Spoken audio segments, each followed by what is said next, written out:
Bagaimana ruh keluar dari jasad kita, ikhwan? Coba perhatikan. Bagaimana ruh keluar dari jari-jari menjemari, dari ujung-ujung jari ini, ujung jari kaki dan tangan. Jadi kalau ruhnya di sini, dia mulai berjalan, begitu dari kaki, mulai ke atas, ya, sampai di tenggorokan, berkumpul di tenggorokan ruhnya. Apa yang terjadi? Kalla idza balagatit taraq wa qila man raq. Apabila ruh sudah sampai di tenggorokan di sini, kata Allah, man raq, siapa yang bisa meruqyah dia? Siapa yang bisa menyembuhkan sehingga mengembalikan ruhnya ke dalam jasadnya? Enggak ada. Lah ruh itu ketika dicabut, dari mana keluarnya? Dari mulut. Ruh itu keluar dari mulut kita. Kemudian ketika dia keluar, mata ini memandang ruh itu keluar. Makanya Rasul mengatakan, apabila ruh dicabut, tabi'ahul basar, pandangan kita mengikutinya. Makanya setiap orang yang mati pasti melotot matanya. Makanya antum kalau melihat orang mati melotot, cepat antum tutup, takut menakutkan orang. Ya ayyatuhan nafsul mutmainnah, irji ila rabbiki radiyatan mardiyah.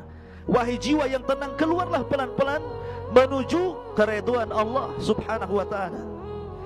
Maka ketika betul-betul keluar, maka ruh itu kemudian naik ke langit.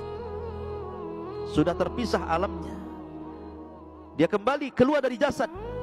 Lah ruh ini langsung ketika sudah ditangkap oleh malaikat maut, sudah dikeluarkan, maka diserahkan kepada malaikat yang membawa kain kafan dan harut dari sorga. Langsung di kain kafani, kemudian dibaluri minyak wangi, kemudian diangkat ke langit. Kemudian langit pertama, dia mengetuk pintu. Kata penjaga langit pertama, siapa? Fulan bin Fulan. Siapa yang dibawa? Ruhnya Fulan ibn Fulan.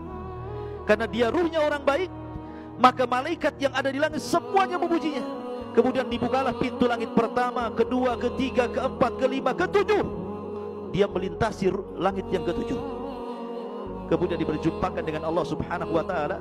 Dan Allah katakan kepada ruh ini, letakkan catatannya fil illiyin, tapi kembalikan ruhnya ke dalam jasadnya. Maka catatannya naik sampai di tempat yang paling tinggi di sorga. Kemudian ruhnya dikembalikan ke bumi.